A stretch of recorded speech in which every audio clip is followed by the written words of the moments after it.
from the mid-20th century, during a time of challenges and hopeful rebuilding, from an alliance of shared passion, Rex was born, persevering through decades, sustained by faith, emboldened by vision. Rex has become a tradition of service to the nation.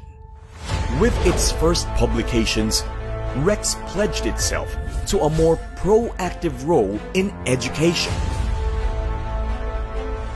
As evolving education required new tools and services, so did Rex expand. In the dawn of the 21st century, when education is demanded to foster learning in all forms, learning within and beyond the walls of institutions, for sustaining today for the future.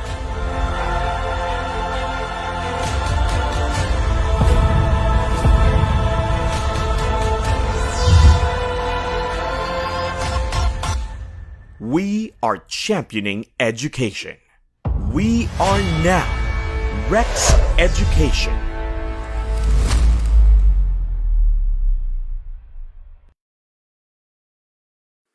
Good morning. Welcome to the Edukampyon second webinar series, brought to you through a partnership between Rex Education and the Ateneo de Manila Science and Art of Learning and Teaching Institute, or the Ateneo SALT Institute, through its Ateneo Teacher Center. Today's webinar is the 7th of our series. I'm Rita Atienza, Director of the Ateneo Teacher Center, your moderator for today's webinar. Let me introduce SALT and ATC. The Ateneo SALT Institute seeks to promote innovations in learning and teaching, especially those that help address challenges the nation faces in education. The Ateneo Teacher Center is the teacher training and professional development arm of SALT. It has offered summer Turoguro seminar workshops for basic education teachers for several years. Recently, ATC launched a radio show, Radio Turoguro for Teachers, which discusses teaching strategies in English, math, Filipino, science, and other education matters every weekday evening. We are very happy to partner with Rex Education in bringing this webinar series to you. Edukampyon is Rex Education's ongoing initiative for the promotion of the Filipino whole learner. Edukampyon engages and empowers education duty bearers that they may better respect, protect, and fulfill every Filipino learner's right to quality education. The second Edukampyon webinar series on learner agency is designed to build capacities for making our learners champions of their own learning. In this webinar series, we define student agency or learner agency as having the power to act. In webinars 1 and 2, we looked at the psychological basis of learner agency. Our speakers explained that students should first be able to believe in themselves. They should believe that they can achieve whatever their dreams and goals are with hard work and persistence, especially in an environment of respect and trust among teachers and students. However, this is not enough. They must also actually take the steps to make that dream come true. They must actually have the will and intention to pursue these dreams. To help students in proactively taking action to pursue their dreams, we must also look at student beliefs about learning and acquiring knowledge, because these greatly impact their learning decisions, such as how they are approaching learning challenges or how much effort to exert for a project or a paper. Our guest today will share her expertise on this. Dr. Maita Ladrido is the Assistant Vice President for Learning Innovation and the Chairperson of the Education Department of Assumption College, San Lorenzo. Before these positions, she served as chairperson of the General Education Department and director for the Senior High School Department at the same college. She has also had extensive management experience in several NGOs like the Couples for Christ Educational Foundation and the Gawad Kalinga Foundation. Dr. Ladrido graduated with a Bachelor of Arts in Psychology degree and a Master of Arts in Education degree from the Ateneo de Manila University. She obtained her Doctor of Philosophy, major in Educational Psychology from the University of the Philippines, Diliman. Her areas of expertise are assessment, leadership, school innovation, and epistemological beliefs. I'm glad I got over that word. Welcome, Dr. Maita. Hi. Hi, welcome. Thank you for inviting me here. Let me share screen. Yes, we're glad to have you and we're excited for your talk. So I won't take up the time and we will chat again during Wait, just a Q&A. minute, just a minute. It won't come out. Wait. Okay. Let me Dr. pull it out. Maita is fondly called, I hope it's okay if I call you Dr. Maita. That's what her teachers and her colleagues call her very fondly. So Yeah, here it is. Here it is. in fact, that was your dissertation, right, Mike?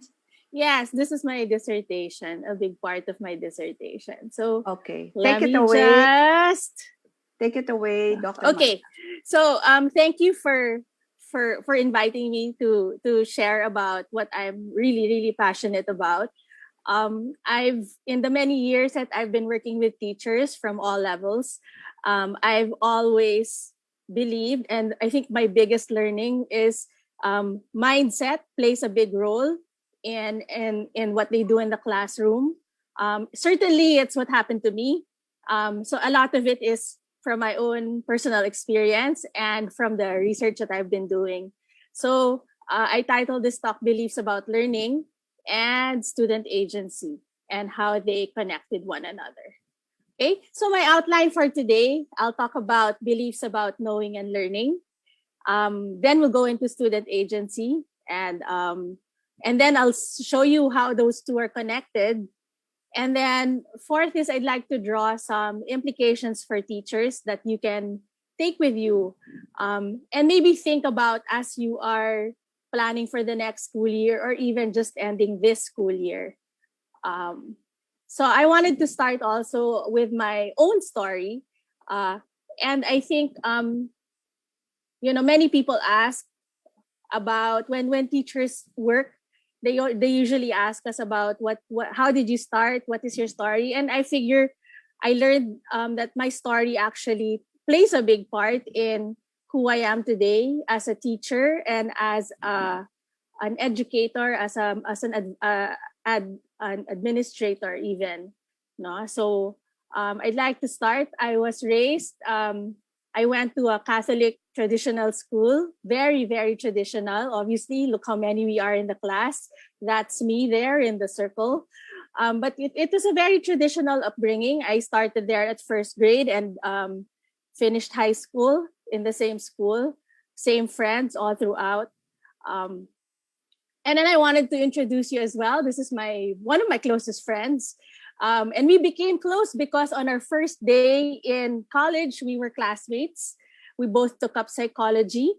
And I think my first encounter with agency was also with her.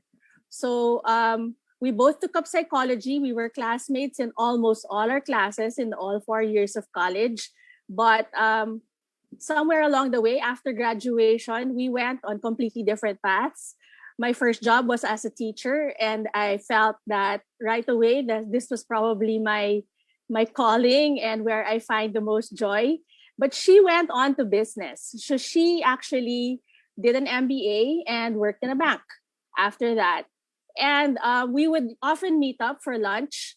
And I remember one day where I picked her up for lunch and she had a big, thick accounting book with her. That's when she was telling me, I'm going to take my MBA.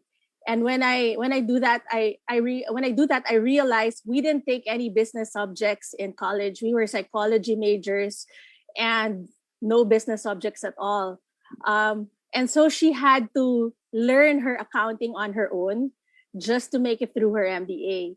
And for me, that struck me, and it stayed with me. I didn't realize how much it stayed with me to today, because I realized, oh, just because you didn't learn it in school doesn't mean that it's gonna stop you from pursuing what you want to do.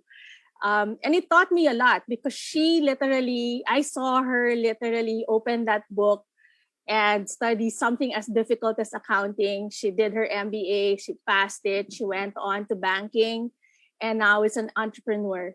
And for me, that stayed with me as a strong message, one that I took with me all throughout, that anything I wanted to do, I could learn on my own. And isn't that what agency is? Okay. So after because of her experience, or because maybe of that very, it wasn't so dramatic at the time, but now that I think about it, a huge influence on who I am today. I went into many different things. So these are my 4 favorite hobbies. And at one point, at each point in my life, I think I always turn back to it. First, I got into flower arranging, as after college as well. And I was already doing it. Like, people were paying me to arrange flowers. I was doing weddings. I was doing um, uh, parties, different events. I had a few friends. We were doing it together as well. But I didn't take, my only experience there was watching people do it. I apprenticed with my tita for a while, who had a flower shop. Stayed with her for maybe a year, learned what I could. But after that, it was literally walking around Dangwa and asking them, how do you put that together? And that stuck with me. And I still do it when I have time, not as often these days. But I also figured out that I like doing things with my hands. And so I also got into a bit of gardening. So especially now that we're here at home, we're not as, I wouldn't say as busy, because we are busy, but we're still here at home. And if you look at my background, I like hanging out in the garden. It provides a lot of distressing to me. So now I'm planting. I have okra. I have a few tomatoes. And what I like to do is, when I grow something, I literally go and check it out. I look at YouTube, I look at different sites, and I try to figure out what's the best way to grow tomatoes. I listen to other people when they tell me put Epsom salt so that it becomes sweeter. Did you guys know that? Anyway, so stuff like that. But I always do my research. So I always look at, okay, what kind of soil, where should you put them, how much sun do they need, what happens when the leaves look a certain way. And I really always go back. Lately, my other passion has been soap making. And I gave it to myself as a gift a few years ago, I think, when I finished my dissertation. And I took a class on it, got hooked, and then started learning on my own different tricks. So that's soap making, and then I went into shampoo bar making as well. Since we went on lockdown, I actually haven't bought shampoo or soap, and have been making these for myself. Give them as gifts sometimes, but mostly for myself. Okay, so now I want to ask you. And you can write your answers in the comment section. I won't see it, but I hope just to give you a little bit of participation, since we're talking about beliefs about learning and knowing. I'll ask you about. I'll post a couple of statements, and you can write in the chat box or in the comment section. You can write yes or no, whether you believe in this statement or not. Okay. So, ready? I'll do number 1. Say, our first statement is, yes or no, some people are born good learners and others are just stuck with limited ability. Some people are born good learners Others are just stuck with limited ability. So write yes or no in your comment in the comment section of this of your Facebook. Okay.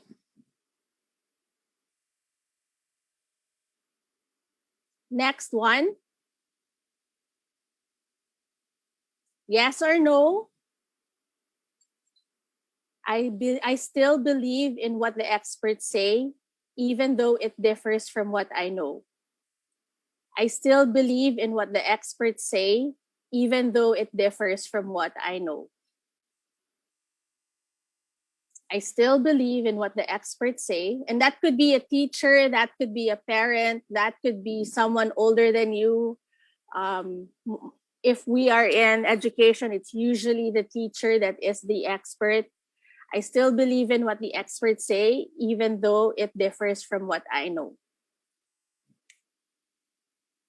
Third one, yes or no?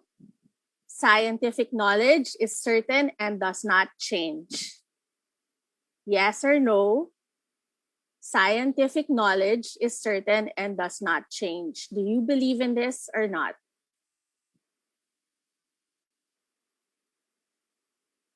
And I think I have one more. Yes or no?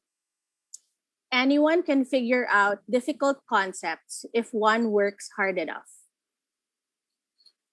Yes or no? Anyone can figure out difficult concepts if one works hard enough.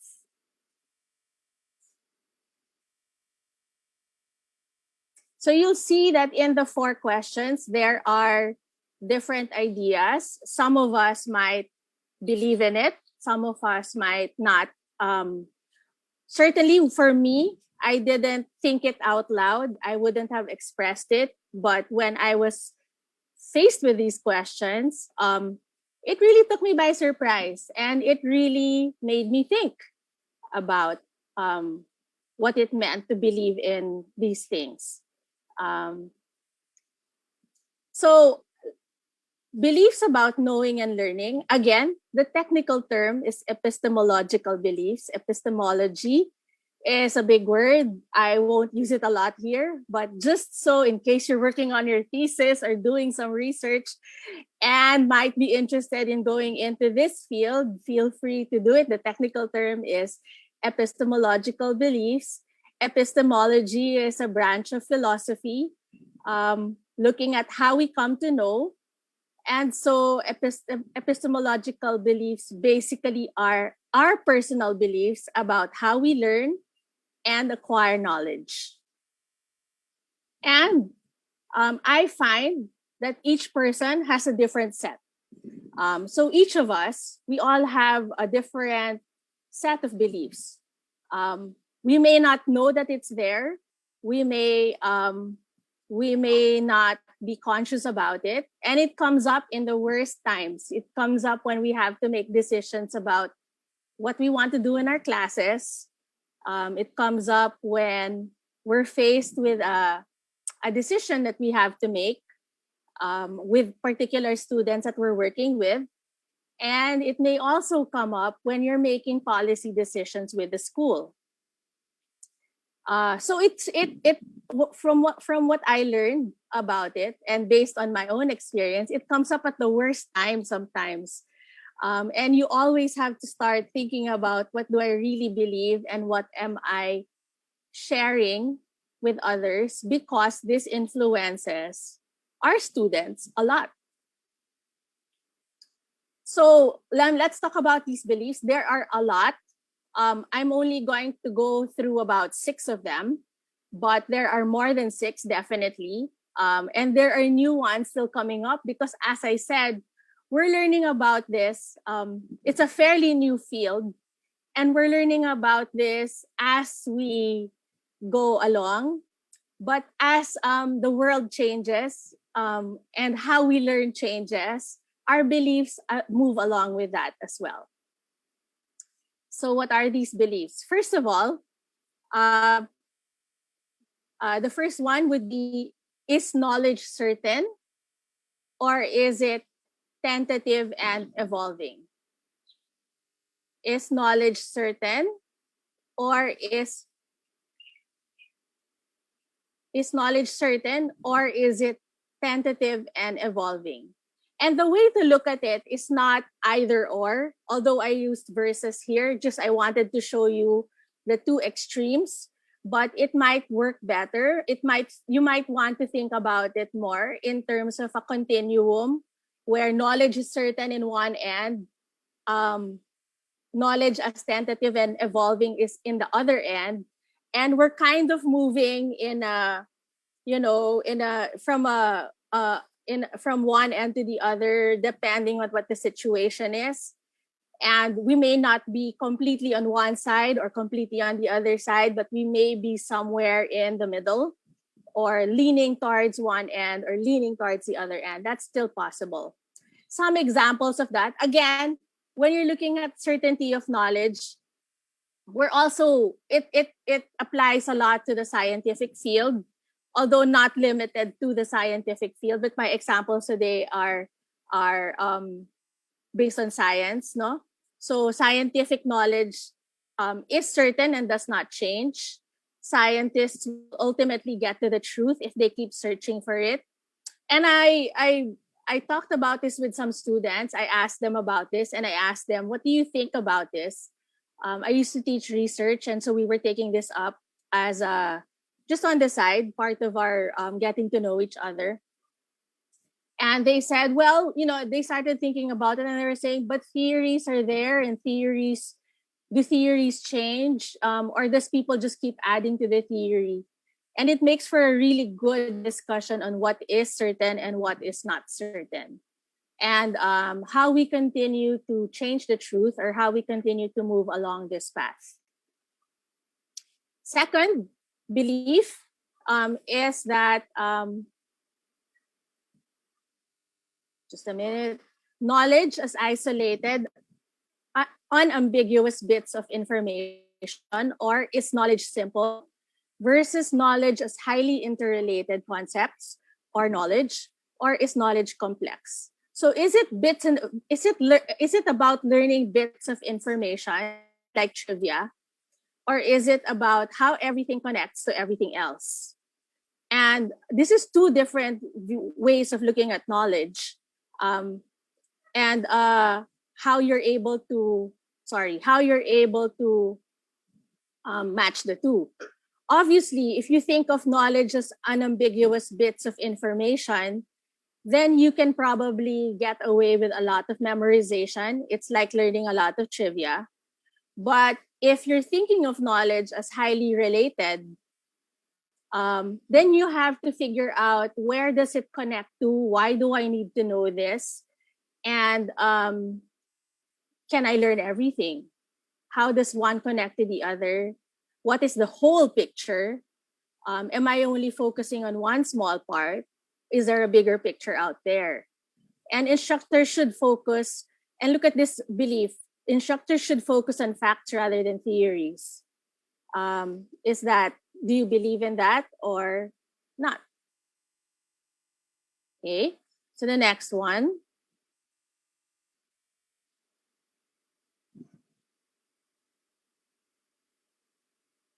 Okay, and the next one would be, just a minute, let me just check. Yeah, the next one would be probably the most popular of all our beliefs.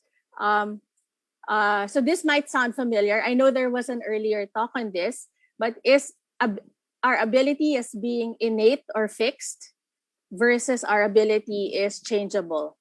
And you can change that to, you can change the word ability to intelligence. Some use the word intelligence.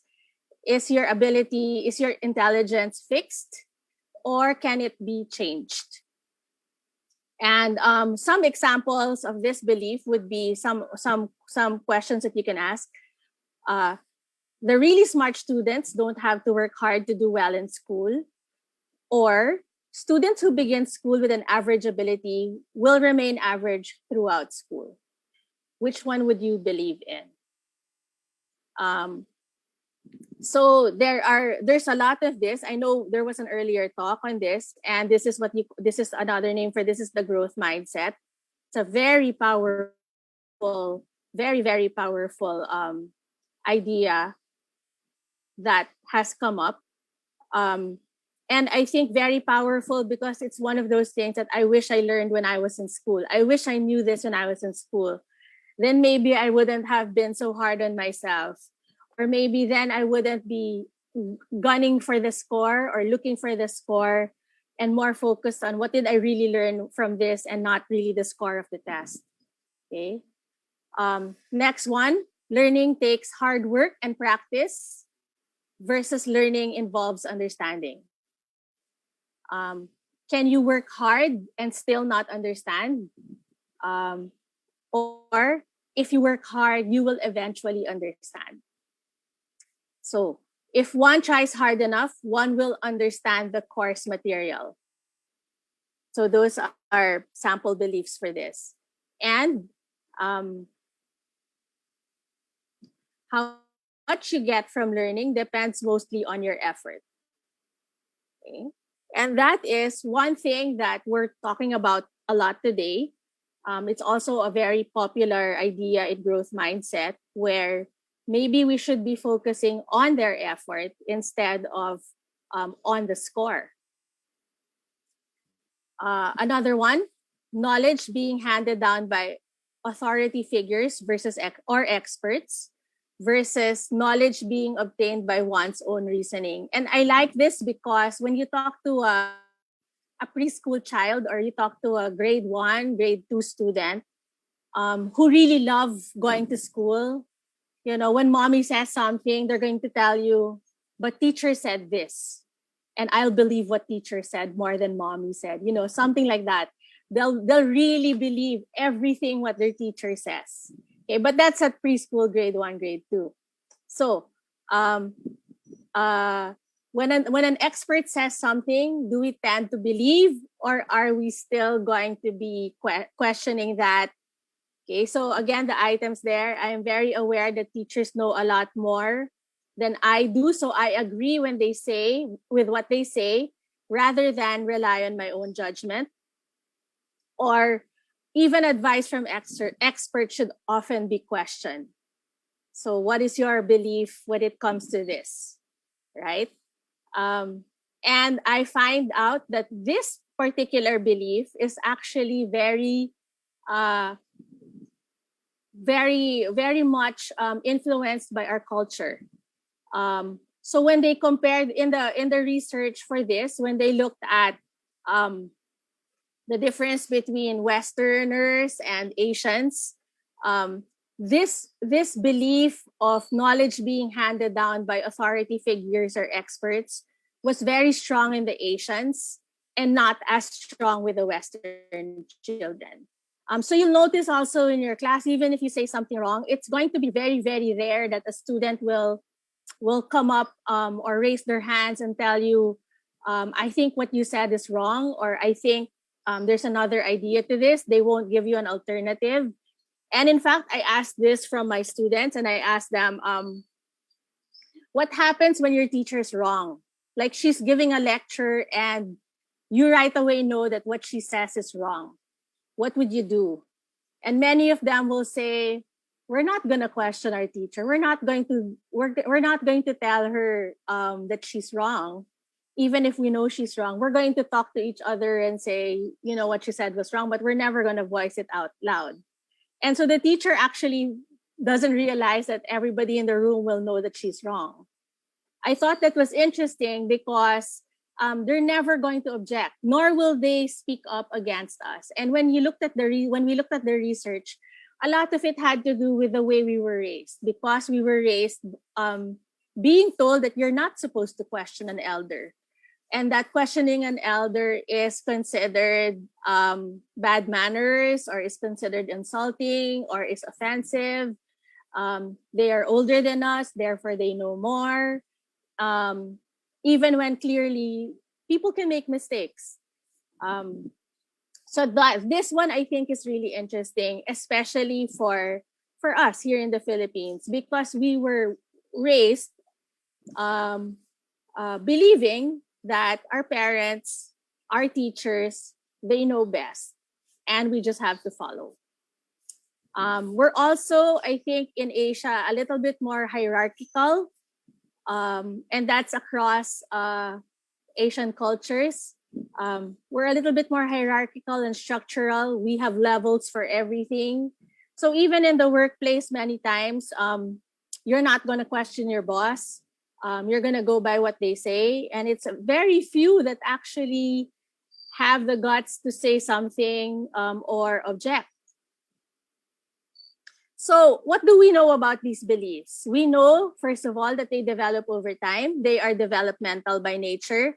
So obviously, children will not have these beliefs when they start out in school.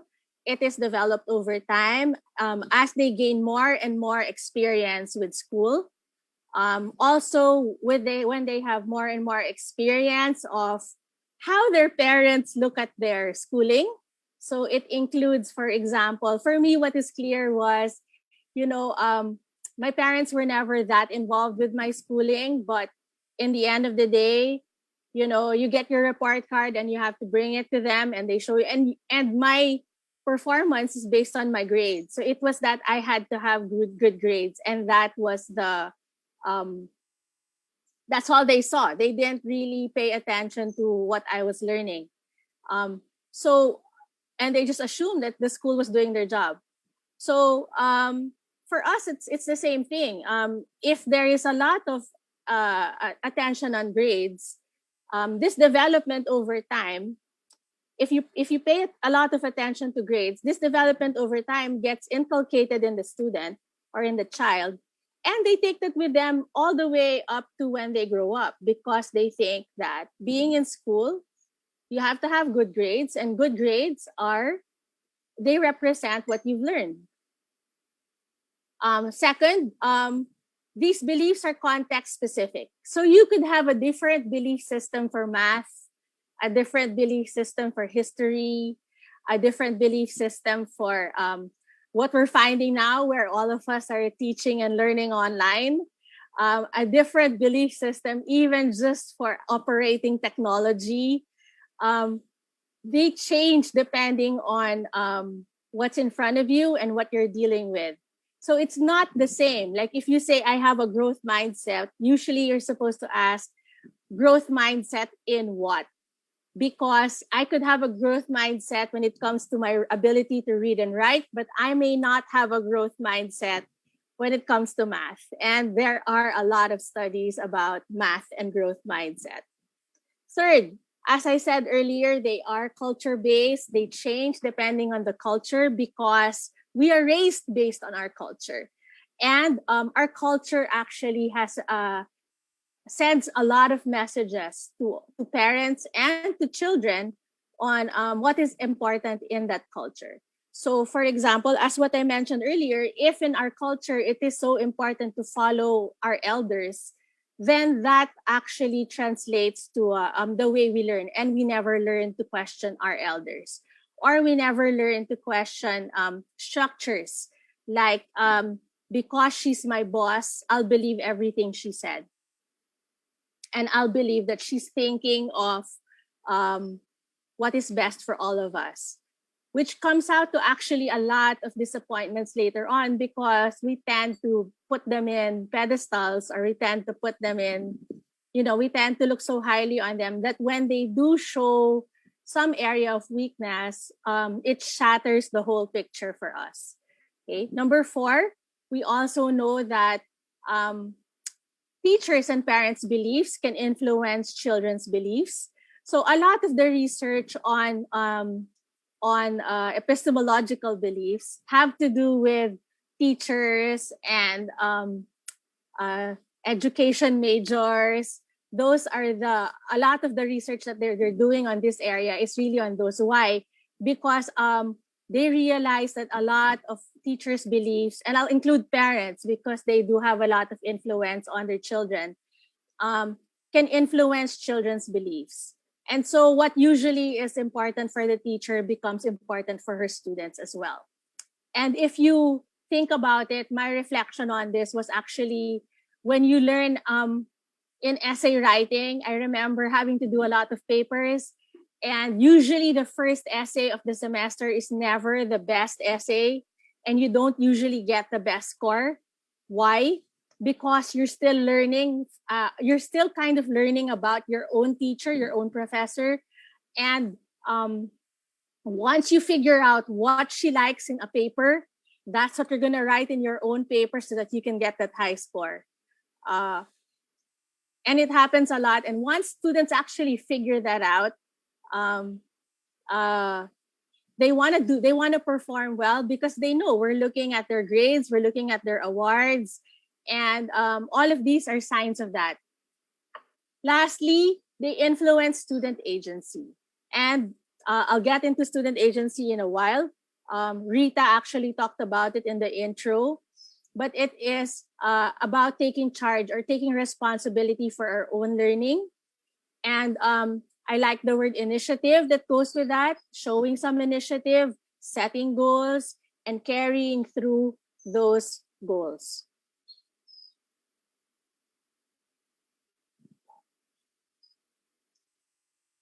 Okay, I'm just trying to change my slide. There you go.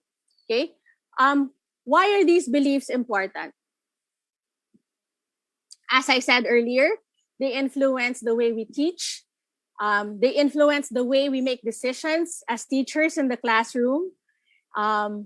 It even influences the kinds of assessments that you design, whether you go for a lot more performance assessments or you stick to tests.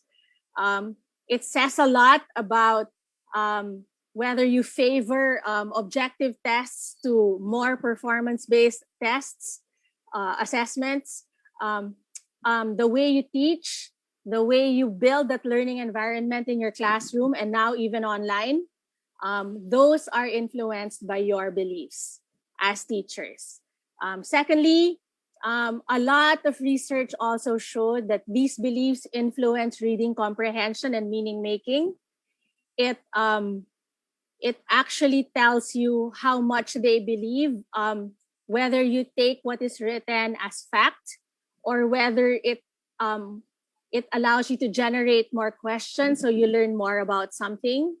And it tells you how far you want to take this. It also tells you actually whether you whether you look at symbolism in text the same way. So what meanings you're pulling out from whatever it is that you're reading. Third, it influences student motivation. Again, the way they look at learning, and I'm glad that this 21st century, with all of the pressures that go along with this research on belief actually shows us that it has the capacity to increase motivation, decrease motivation, depending on what you believe in, because it actually connects to a point of helplessness, especially with something like fixed mindset, or believing that abilities are fixed. Then if you do believe in that, then eventually, and you have, if you believe in that and you're also supported by a lot of failure in your learning experiences, then it leads to a lot of helplessness, what they call learned helplessness. But it influences motivation, persistence, and again, how much effort you give to a particular activity, to a particular class. I don't know about you, but I've been in classes where I'm looking at the teacher, I'm looking at the topic, and I'm looking at, oh boy, this is so technical. And I'm going to say, my goal for this class is not even to get an A. Maybe I just want to pass this class because it's so hard. Or maybe because I don't understand what my teacher is saying and she doesn't really give us a lot of room to ask questions. After maybe the third, fourth try, you'll really, if you talk to students or you talk to your classmates, you really see students just say, I just need to pass this class. I'm not even going to go for the A. I'm just going to pass it with maybe a C. What does that goal give you? It gives you effort regulation, meaning right away, I'm telling myself, I'm not going to give 100% to this class. I'm just going to give enough effort to pass it. I'm not going to give it my whole life. And yet there are those students that are going to say, I want to give it my all. I'm going to give 100%. I need to get an A in this class. And because I'm going to get an A, I'm going to give it everything I have. And right away, you'll see that the effort that they'll put into this task is going to be completely different. Fourth, it influences how students approach an academic tasks, which is just how what I explained. It tells us when to ask for help. So these beliefs actually tell us when to ask for help, when not to ask for help, who to ask for help from, even. So you'll see a lot of it. And if you bring this along with that belief about experts being the people that know everything and where the teacher is, you'll really have students that are afraid to go up to the teacher, not because the teacher is scary or the teacher is is intimidating or she never smiles or whatever. It's just because she's a teacher, and in our culture we look up at them. So even just getting up the courage to ask a teacher for help is a big thing. So what do? They'll ask their classmates, and sometimes what their classmates know is even less than what they know. Okay, and then lastly, our beliefs influence our students, and so usually we take this as whatever our beliefs are, our students are going to get it. Why is that the case? Because it's how we learn. And I always believe, and I've heard this in many seminars that I've taken in the past, that teaching is such a personal activity, which is why our beliefs are really a part of it. But our learning is also a personal activity. And because it's personal, their beliefs, whether they know it or not, their beliefs influence how they look at schoolwork. They influence how they look at their teacher.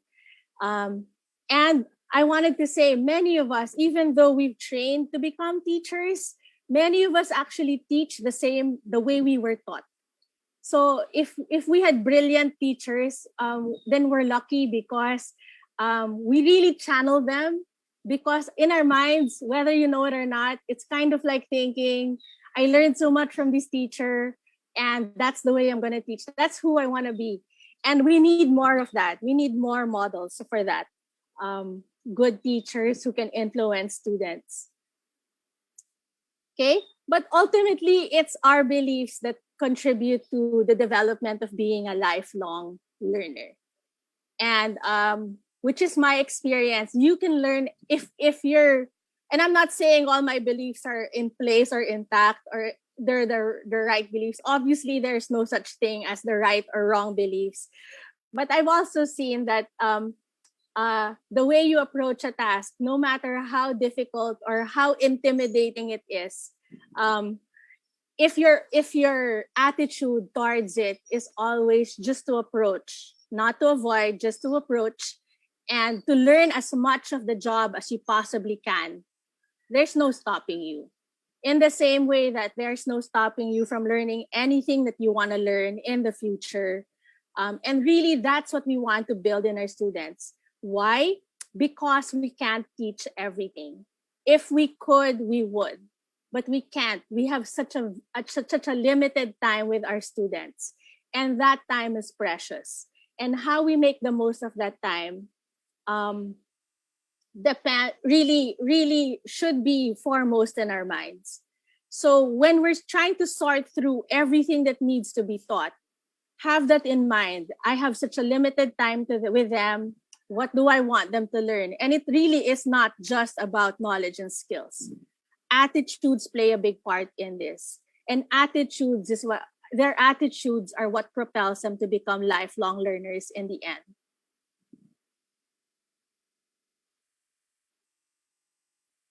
Okay, I'm just trying to figure out. Okay, there it is. Okay, so let's move on to student agency.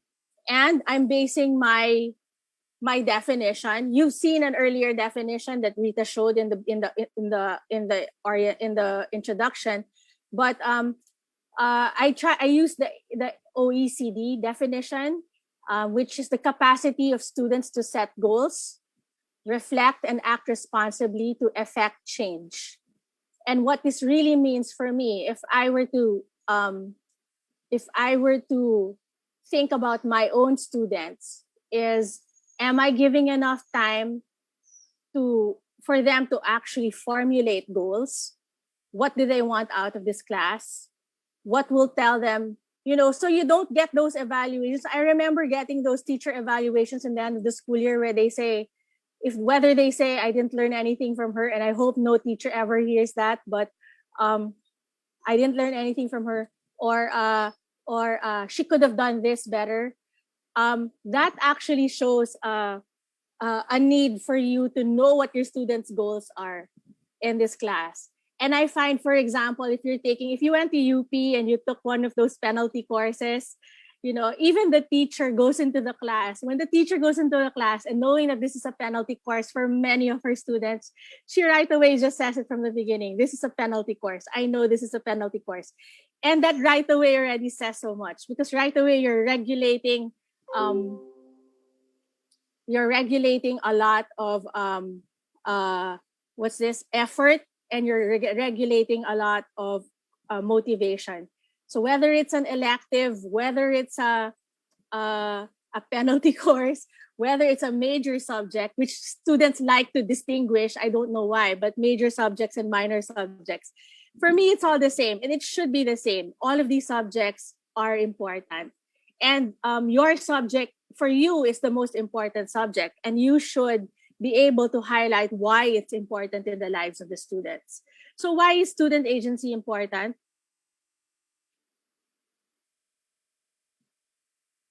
Okay, so sorry. For me, I like this statement from OECD, which is why I use their definition. As adults, we must be able to have the ability and the will to positively influence our own life and the world around us. It's so general, but actually it says so much. The ability and the will, meaning when you want to do something with your life, you actually go out there and do it, okay? And not give so many reasons or not blame it on many other things, but really find a way to do it. And that's the kind of belief that we want our students to have. They can do anything. Okay? So OECD actually has a goal of OECD 2030, and this is student agency by 2030. And I like what they said when they tried to define what student agency is. It is about acting rather than being acted upon, shaping rather than being shaped, and making responsible decisions and choices rather than accepting those determined by others. So it is really about taking full control of their life. And what we're trying to do is not wait until they're adults to do this. We want them to do it as early as now, in whatever age they are in. And I've seen tremendous work being done, even at preschool, where the students are able to express themselves. They're able to tell their teacher, this is what I want to learn. I'm very interested in caterpillars. I'm interested that they turn into butterflies, holding up that book about that Eric Carle book. But it starts out small. It starts out in small things. But when we give them the chance, they build their confidence to be able to tell us what they really need. A big part of this belief of student agency is what they call self-efficacy. And self-efficacy is one's belief in their ability to succeed one's belief in their ability to succeed with their level of effort and their ability to persist when facing challenges. And right now, in research, it's one of the most researched item, I think, research concept out there, especially in the world of education. But it also shows you how important self-efficacy is. It tells us whether we're going to pursue, approach, whether we're going to be able to attack a difficult task, or whether we're going to say, that's not for me, that's too hard, I'm going to back out. Okay. So, and again, that's different for different people. I've seen really, really gifted teachers who were gifted in the face-to-face setting. But when you brought them into, when they started to have to teach online and with this tech thing, I've seen them back out. I've seen very brilliant teachers who are so good at face-to-face, and the way they're going about attacking tech is not really, they're just so scared of it that they don't want to do it. And that comes from self-efficacy. Self-efficacy, again, is your level of confidence. And what we want to build in our students is a strong self-efficacy to tackle difficult tasks. Because let's face it, the world out there, very difficult. The world out there, complex. The problems that we face, complex. And we need to build a whole generation of people who are going to approach, who are going to take it head on and try to solve these big problems that the world has. If every person just backed off, we would have nothing, and that is why self-efficacy is so important. Self-efficacy is a key to agency, because agency means, initiative. It means approaching. It means being able to tackle difficult things. It means being able to do other things that you never thought you could do. And the key there will be self-efficacy. Okay? So student agency has 4 components. The ability to set goals. And look at it, they call it advantageous goals. Because again, it's different for everyone. It differs for every subject. But under these goals, there are 4 things. There is an awareness that you did set a goal, or that you did a goal, that there are goals that you set. And sometimes I realize now, even just looking back at my own learning, I was not aware that I was setting goals. I was not aware that I was telling myself, just pass this class with a C, just do whatever the teacher's asking you to do. I know you don't see the connection with your life, but you have to pass it to move on to the next subject. So, you're telling yourself that, but now that you're aware of it, you can actually catch the idea and say, oh gosh, I have to learn this. And if my teacher isn't going to help me, I have to learn this on my own. Forethought, again, is a bit more future oriented. What is this for? Why do I need to learn this? And it helps to actually sometimes ask your teachers, or as teachers, explain this to our students. Why is this so important? What is this going to bring to their lives? Right? Because everything in our curriculum has to bring something to their lives. Intentionality, meaning there is purpose in what you're doing, and that is usually a word that we use when we plan our lessons. And then planful competence, meaning you have to have an idea as well of your level of confidence. You have to have an idea of your level of competence. Or if you're a teacher, you have to have an idea of your students' competence so that you can get them where they are at and bring them to where they need to be. Okay? Second component, initiate action towards those goals. And when we say initiate action, we're looking at, words commonly associated with student agency. How do we incorporate choice, voice? How do the voices of our students come out? And this is a big deal because I find, especially in this online setting, at least in my synchronous classes, from my experience, they don't like to voice out. But when you tell them, put it in the chat, put it in the discussion board, write it down, I get a better student voice. I don't know if that's cultural. I don't know if it was only my students, but I've asked other students as well. We get more participation in the chats and in the comment boxes. Okay. Free will, freedom, autonomy, all of these nice words that go along with how do you initiate action? What happens if everybody tells you don't do it, don't do it? Are you still gonna do it? And as teachers, how do we encourage students to actually do it? How do we encourage students to do more, to give more? Even if their ideas sometimes are a little weird or a little off the wall. How do we encourage that? Third, reflect and revise. And again, there has to be space in our curriculum for this. When do they have time to reflect on what they've learned for that day? Many teachers now like to use exit tickets as a way of getting students to reflect. I think it's a wonderful way, even if it's just to synthesize what happened in your class for that hour.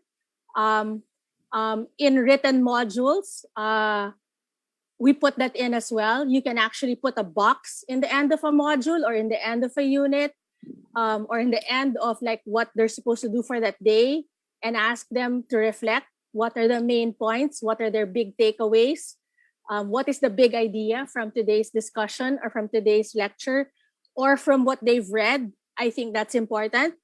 And then obviously a chance to revise also, meaning, for example, if it were work, if they're working on a project, they reflect on whether their project is going the way they want it to, and that there is a time to revise it. There is a time to seek feedback. And then lastly, internalizing self-efficacy. And if you look down there, along with self-efficacy, internalizing self-efficacy, you have terms like growth mindset. Because again, if your mindset is fixed, then you're going to decide, I'll just make the same project that everybody else is doing so that I can just copy off everybody else, and I really won't think about what I really want to do about my project. Secondly, it talks about internal locus of control, which is your sense of control over the world from inside of you. That's my easiest explanation for that. So how in control is our students? Obviously, younger students have less control. Older students have more control. And you'll see this even just by their ability to search on Google for what they need. Okay? Empowerment and again, self-efficacy. So what does agency look like? What does student agency look like? And there are many topics here. I won't be able to discuss all of them. But if you look at them, assertiveness, goal setting, perseverance, time management, communication, adaptability, problem solving, and initiative. And there are descriptions here. There are many things involved in student agency. There is, and it's not a free-for-all thing. It's not just being able to do what they want to do. It is guided by a lot. And in fact, if you look at this and if you follow this chart, you'll see also it talks a lot about discipline, their ability to self-discipline themselves, their ability to delay gratification, or their ability to delay, I won't play video games right now because I have to listen to my teacher. Or they can look around and say, no one's asking a question, maybe I should ask the question. But it also, I like, for example, the word adaptability, because sometimes things don't go according to your plan. And that may be like a big thing today, especially in the situation that we're in. And things change almost at a weekly basis. So how well can we get them to adapt? And I find actually children are pretty resilient, pretty good at adapting. The adults, not so much. So all of these actually work together to build agency. So initiative is only one part of it. aside from initiative, you'll have many other things to consider. And also, maybe to look at it as many features of agency. Our students will be good at some things and not good at other things. And they may need to develop some things in order to develop the other things. So for example, I remember in the school that I work in, we were just talking about, we went into student-led discussions, and the academic the academic coordinator was telling me it took us 2 weeks just to get them to talk to each other the right way to discuss, and so practicing communication skills and being able to throw out questions the right way and answer those questions the right way to get it to where it is. We have to build it one by one. So don't try to attack all of these areas all at the same time. You can work on the ones that you see need work the most and build on them. So we started, for example, in our school, we started with just communication and initiative. And just by doing, and goal setting, just those three in different forms.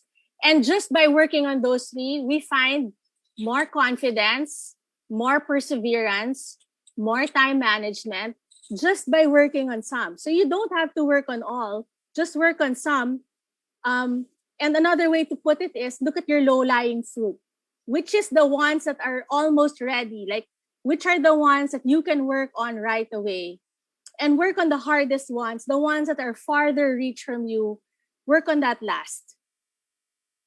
So what do we know about student agency? Again, it doesn't occur in a vacuum. It manifests itself in a context, meaning again, like all other, like epistemological beliefs or like our belief system, it's different for every subject. It's different for every skill. It won't work in all situations. It won't even work with all teachers. They may be more agenetic, or they may take more initiative in one class because a teacher lets them. And because that opportunity doesn't open up in other classes, they may not have that in other classes. So context is important. At which parts does she show agency? And at which parts doesn't she show agency? And how do we work on that? Okay. Secondly, personally constructed through many kinds of interactions. So again, I put it here to show that a student or a teacher, even for us, we construct this in our heads. We construct agency. It starts out in our head and then it propels us to action. But it's usually because also we've been given a lot of opportunity to practice it. And so what I'm going to ask from teachers is, where can you open up these opportunities in your classroom so that you can practice agency, even in just a small way, even if it's just in getting more students to speak up, or even if it's just in providing more choice. And that choice doesn't have to come in big things. It could come in choosing a book to tell a story, or teacher of the day, which we also do. Where we ask preschool kids to take turns being the teacher of the day. And because they're given that opportunity, the confidence level shoots up, the assertiveness shoots up, they're more vocal, they're more talkative, and they are able to express themselves more. So it's about finding those opportunities in your curriculum or in your lesson plan where you can build it in. Third, it involves a capacity to monitor and evaluate one's action. So it's not enough that they're moving, but that there also is in them this capacity to look back at what they did and evaluate. Did I say the right thing? Did I do the right thing? Was my sentence correct? Was the way I wrote it? I mean, was my paragraph well written? And in what way can I improve this? Or in what way can I monitor this? Why is this important? This is important because they need to also learn when they should seek for help. And they won't know that unless they're able to evaluate, because we don't want them also to be seeking for help with every small thing. we want them actually to try to work it out for themselves, maybe actually ask a few friends or a few classmates to help them, give them some feedback. And only when they need it do they really go up to the teacher and ask for help. So we want to be able to hold their hand in the beginning, but we want to be able to let go of that hand. Because again, agency happens long after they're done with school. We have to be able to bring them to that point where all the way to the end, they are expressing that they are showing agency. Again, it is a lifelong skill. What agency is not? It is not a free-for-all. You can't just leave them to work on a project and not look at the project at all. They need a lot of guidance from their teachers. They need you to prompt them. Sometimes they need you to push them out the door. Sometimes they just need to hear you say, "Kaya mo yan." Okay, I believe in you. Okay, and another tip there, especially for younger ones, the choices need to be limited. So it even means talking it out with them and asking them to prioritize, or asking them, to help them processing whatever they're thinking about by saying, okay, what are our best options in this? Okay. Secondly, it's not lacking in accountability. In the end of the day, they still need to demonstrate a mastery of concepts and skills. So you need to have those targets in mind when you're creating these assessments or these projects, or you still have to think about what are the best ways for a student to demonstrate mastery of concepts and skills. And number 3, it is not a replacement for a master teacher. We're still very important. Teachers are super important, especially if you've already been teaching for a long time and have worked with a lot of children. Students may choose a particular direction, but they need a lot of feedback to reach their goals. So let's put the two things together now. Student beliefs about knowing and learning, and student agency. How does this work together?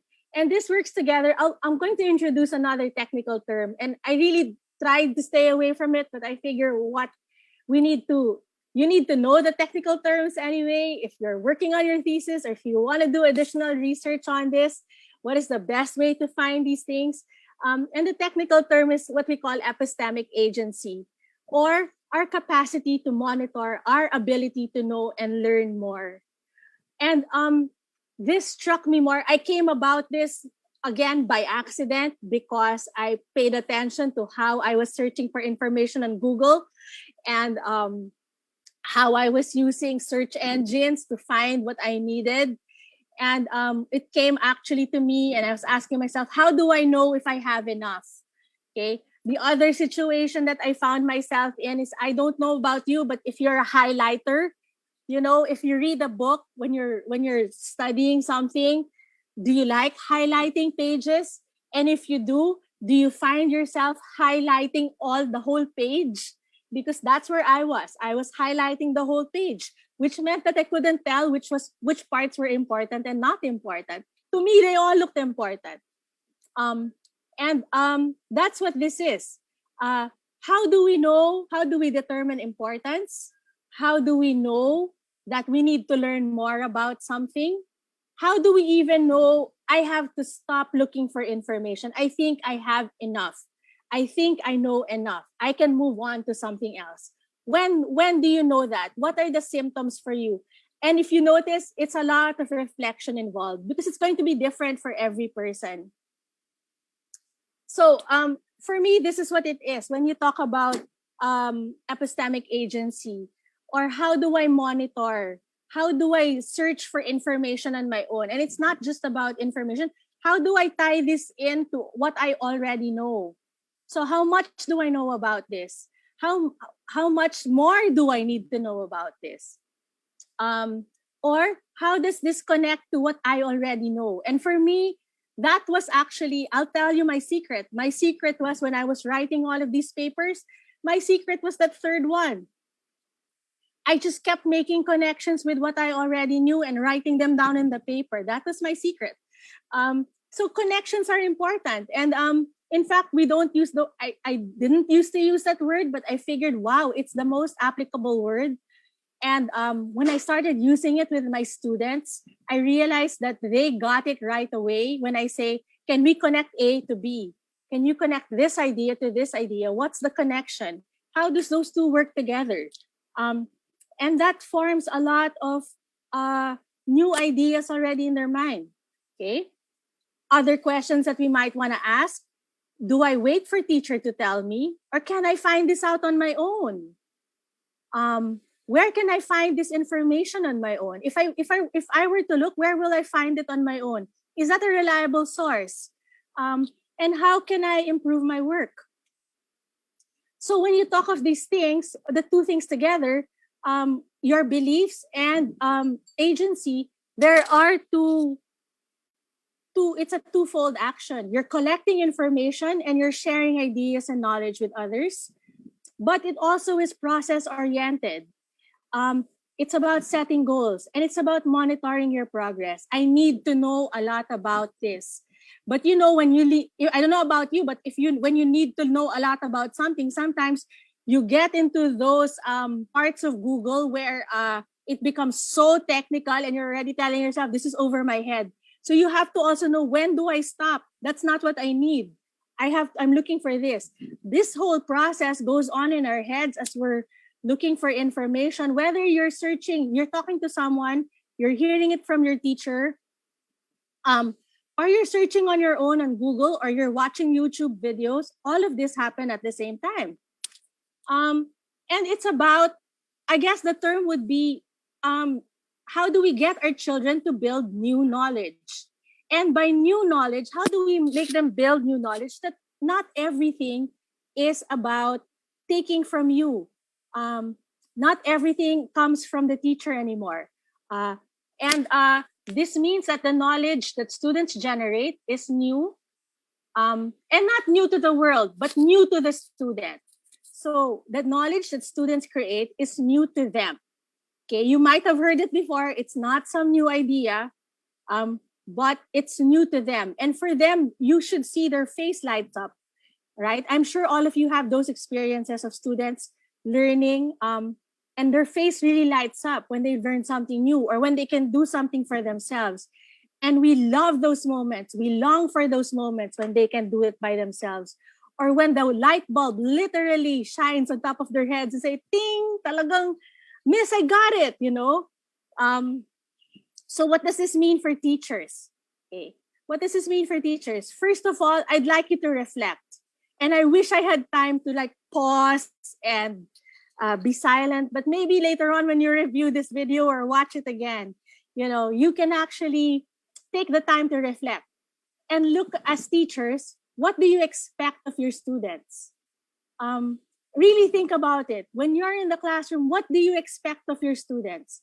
And I know you'll have a list, because I have a list of things that I expect from my students. But do you expect them to be perfect? Do you expect them to have perfect scores all the time? Because if you don't expect perfect scores all the time, it means you're also expecting the mistakes. And our classroom should be a safe place to make mistakes. Is your classroom a safe place to make mistakes?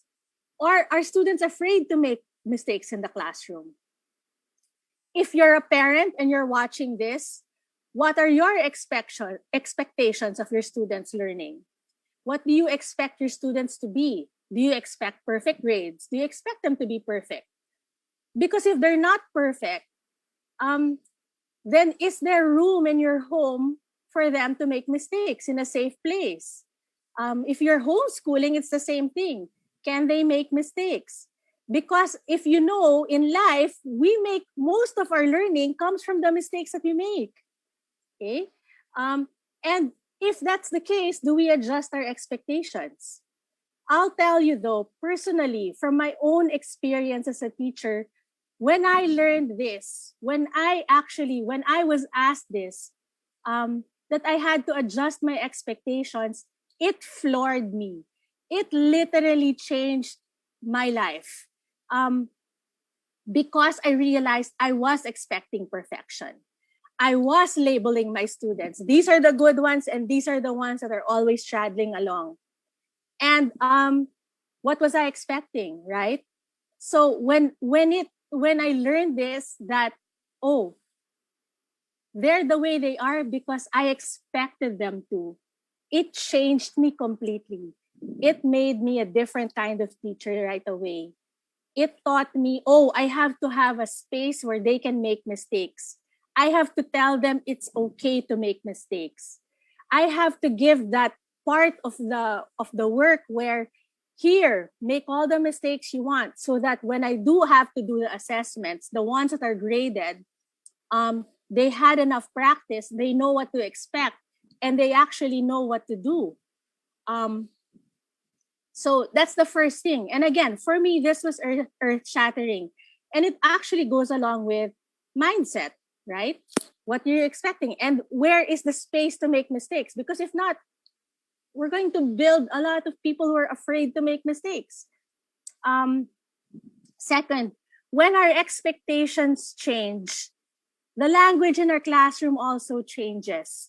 And for me, these are the two most important things.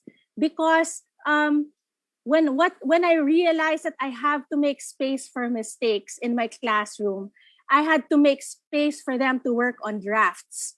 I have to make space for revisions. And teachers don't like revisions because it's a lot of work on the side of the teacher. It's a lot of work, even for the small ones. But we realize it's an important part of learning. And so so the language in the classroom has to change. We have to give more time for reflection. You have to open up those parts. And there were statements that came out, and I'm sure you've seen this before if you've been listening to this series of lectures, that first of all, the power of yet. I can't do this yet, or they can't do this yet, or when you talk to students, yes, right now you're having a hard time, you'll eventually get this. It may not be easy as of now, but eventually it will be. Okay? You don't understand this now, but eventually you will. Let's just keep working on it. Okay? It doesn't work yet, but if we keep trying, if we keep fixing, it'll work eventually. It doesn't make sense yet, but wait, there's more. I have more things to say about this. I am not good at this yet, but eventually I will be good at this.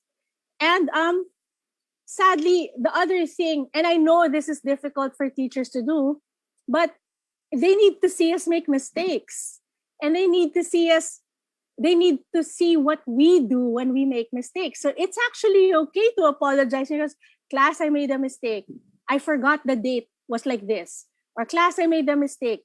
I checked on the internet, or I checked in my book, and I found out that it was like this.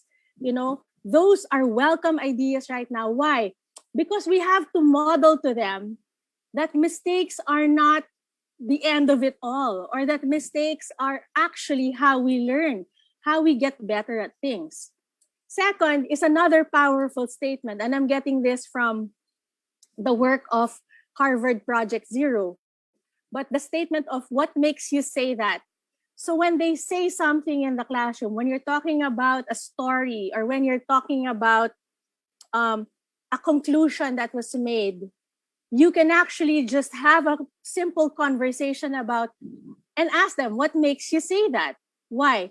Because by doing that, it actually allows them to go back to what they've read and find the reasons, So if you look at the text here, it says encourage evidence-based reasoning and acceptance of varied viewpoints. So it allows them to dig into their own experiences, to dig into what text you've given them to read, or to relate it to other things that they've read in the past. And I've actually had students that tell me, because, Miss, when we were in grade 5, we had this lesson, and I remember our teacher say this, and that's an acceptable explanation. But to have them justify it is important for us. It's important for them. I'm sorry. Lastly, and I just learned this, is this idea of so what? Why? Because it bridges the idea from just trivia, knowing a lot of things, and taking it to understanding. So what if you know that? How does that connect with other things? And again, the word is connection. What do you do with what you have? So you got these results in your research. So what? What does that mean? What implications can be drawn? That's of course a college level talk. But if you were a teacher of grade school, that would be um, what connections can you make? So what does that mean for this? Or what does that mean for that? And those questions again, very, very important. So if you think about it, the role of the teacher has changed a lot. It shifted somewhere along the way. It shifted on us. And I'm sure this isn't the first time you've been hearing about this, but that the teacher is no longer the source of all knowledge. We are facilitators, we are coaches, we are guides on the side. We set up a learning scenario where we can excite our students to think about this more. We can excite them to talk about this in the classroom, or that they have other things that they can write about. For students, it becomes less about the teacher teaching and more about how do we get students to teach each other? How do we get them to learn from each other? How do we believe that this is a whole learning community and that each student has something to give? Because the moment we realize that every student has something to share, we empower them. We give them the confidence. We tell them your experiences matter. And by doing that, we lessen the lectures. I'm almost at the end, but my other idea was we use more performance assessments that are aligned to your learning outcomes. So we use more performance assessments and less of tests, especially objective tests. I'm not saying they're not important. They are important. However, performance assessments excite. They have more. They can assess more abilities, and they are designed for students to show what they can do with what they know. We want students to be able to show us what they can do. Again, so what that you know this? Show me how this is, where this applies. Show me what you mean by this. We also do performance assessments now. We call them performance assessments. They can be called projects, essays, depending on the subject, but things that cannot be done in one sitting and in one night. So we actually broaden the experience and teach them to do a little bit at a time so that they can think through things, so that there's time to monitor and that there's time to do feedbacking. And when we do this, we actually realize we're lecturing less because they can find the information that they need on their own. With just the right challenge within a time frame. The more real world, we call them real world, the more they are aligned to work that is already out there, careers that are already out there, the better, the more authentic they become, and the more complex the learning is. Can we find space in our curriculum for students to collaborate, to talk to one another, to work with one another, and to talk to you as their teacher, not as a class, but as individuals? How do we build space for consultation and feedback?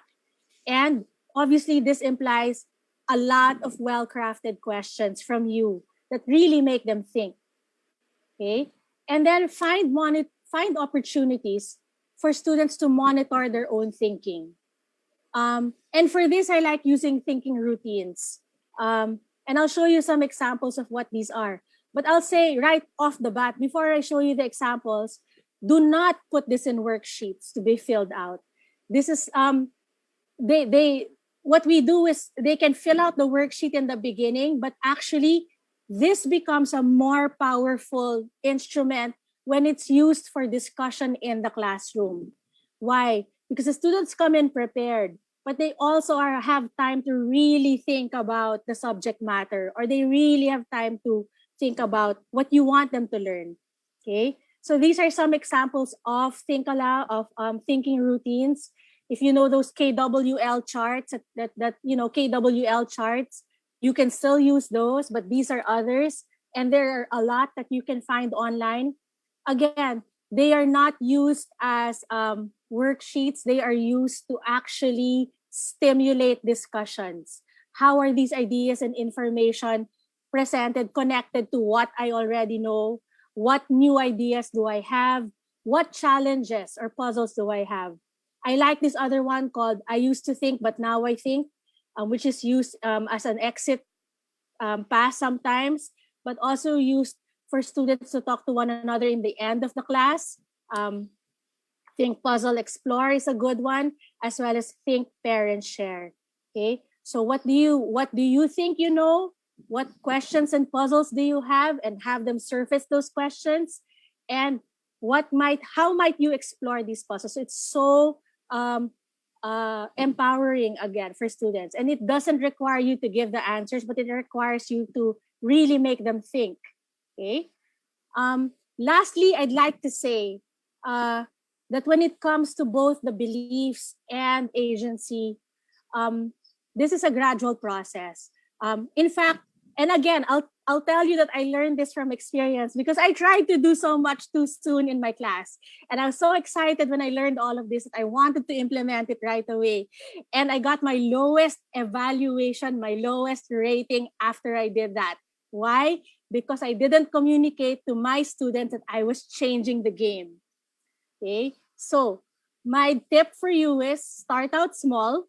Look for areas in your lesson plan or your unit plan where you can incorporate student choice, consultation time, more time for conversation with other students, um, more time to build those thinking routines. Those thinking routines that I gave you, those take time. Those take a lot of time. So find the right time to use them. Don't do everything right away. Why? Because also our students are coming from a different place. They're coming from previous experience where they did not experience agency or they did not experience student choice. So magugulat sila. They will be shocked. What? Suddenly you're letting us decide? You know? And that is a gradual process. So start out small and build from there. Um, to end this, I wanted to say, uh, this talk was hard to make because I wanted to say so much in such a short amount of time.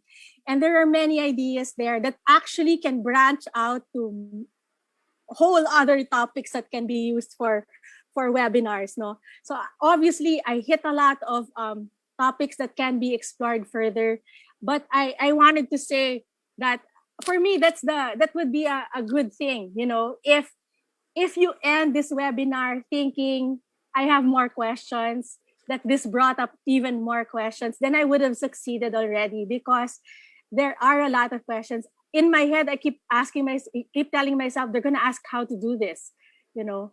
But that's what good thinking produces, I think. Good thinking should produce more thinking. And more thinking always starts with questions. So thank you very much for listening to me today. I'm going to stop share right now. Thank you very much, Dr. Maita. You gave us a lot to think about. So, ladies and gentlemen, you have good homework for the Holy Week.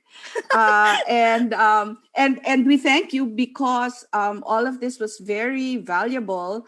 And if Holy Week is supposed to be a meditation on one's spiritual life, you also gave them meditation for their educational and professional life. So I think you armed us with a lot of valuable things. Let me just, it's unfortunate. Well, for one thing, there were not many questions on the chat, but a lot of insights that they gained. So I think you got them on this road of reflection where they're sharing a lot of insights more than questions. So I hope you'll all read through the chat because those insights are very valuable, shared by fellow teachers. But maybe I'll just end, because we are already lacking time, with two short questions for you, one about beliefs and one about agency, so that they also synthesize our the webinar.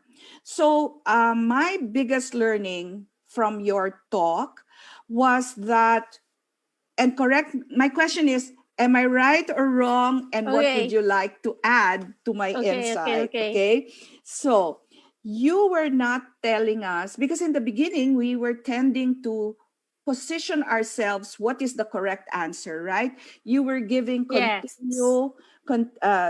like ranges of belief, ranging, for example, from knowledge evolving or knowledge not changing. And we were trying to find the right answer, what is the right answer, and positioning ourselves.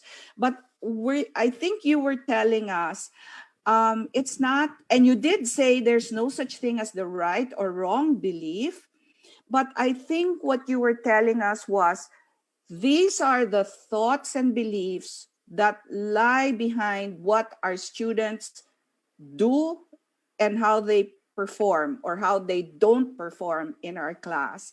So it's not just did they learn it or not, but they're operating from these beliefs. Right, Doc Maita? Yes, Or yes, yes? yes, yes. You are right. They are operating from these beliefs. And again, you're right that it's not one answer. You're not on either one. In fact, um, many experts say somewhere in the middle, because you do. There are times in life and in the classroom where you do have a fixed answer. And there is only one answer to a thing, right? Like math. Yes. But there are also many times in life where, it depends, defend your answer, all of these things come out. And either one is good, but either one also depends on the situation. Either one also depends on the age of the student. Because if you're teaching young students, um, these beliefs have not been formed.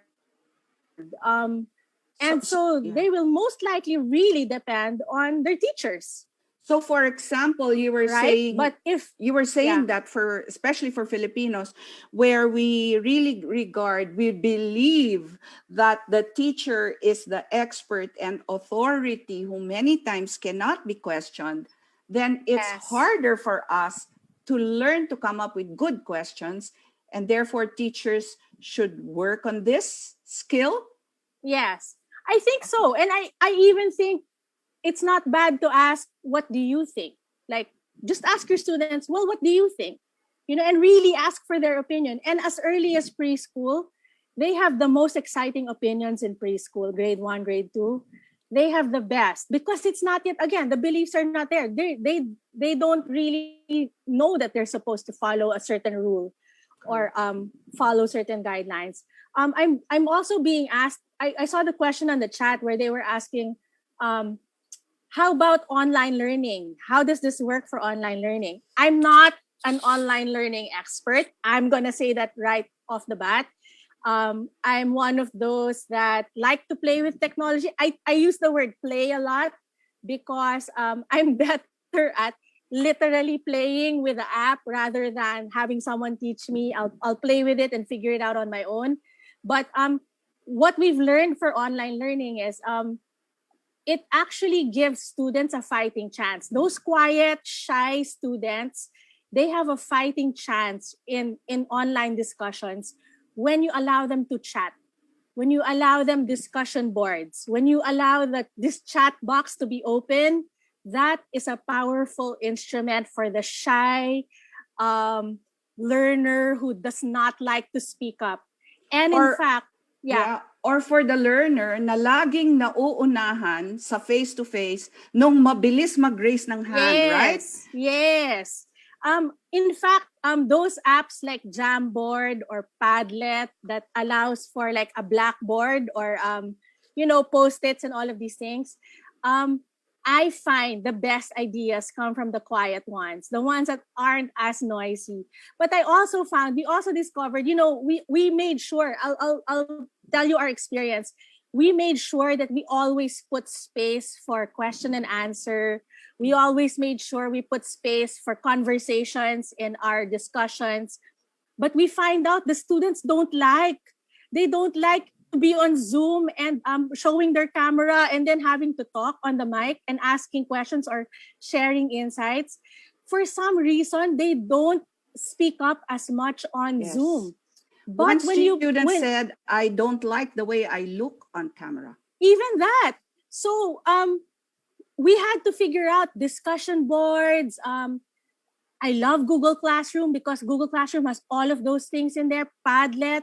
But even just this chat box, we find that it is the most active thing because, again, they have a voice, even if it's just on the chat. And then they get kilig when you call out their comment. They like it that way, but they don't like to speak up, but they'll use the chat box a lot. So all of these means, in fact, even the creativity, it all comes out. Jamboard. And again, I'm repeating obvious ba, all the ones that I know. I'm not into the tech. I don't use a lot of the apps. I figure I'll just have a few in my arsenal that I'll use and really master it. But I find that the students are the same. And then they teach me actually what the new app is that they can use. Okay, we have no more time, but I will synthesize by working off of your last comment, Dr. Maita. So it's like, for example, if your students learn that their comments on the chat are welcome to the teacher, and then their beliefs will start to change. Meron pala akong masasabi na medyo matalino ang itsura. And then they'll start to believe that, hey, I can start asking questions. I can make good insights. Yes. And hey, I'm learning more. And that leads to student agency. Yes. So we need to end there, Dr. Maita. Thank you very much for giving us all this food for thought. And I was already saying, I'm going to ask her how. But you did give a lot of tips for the teachers. So ladies and gentlemen, fellow teachers, just watch the video again. Over the break. There's so much to unpack in that video. Dr. Ladrido has given us so much of her expertise, and you can see also her passion really came through. So thank you very much again, Dr. Maita, for giving us all of this. Thank you to our listeners for spending your Saturday morning with us. The recording of the video can be found on the Rex Bookstore Facebook page and on the SALT Facebook page. Please tune in on April 10. So we are going to have a break. Next Saturday is your time to meditate on your spiritual life, but also on Dr. Maita's talk. And then we will see you on April 10. Have a good and meditative break next week. Thank you, everyone. Thank you, Dr. Maita. Thank you.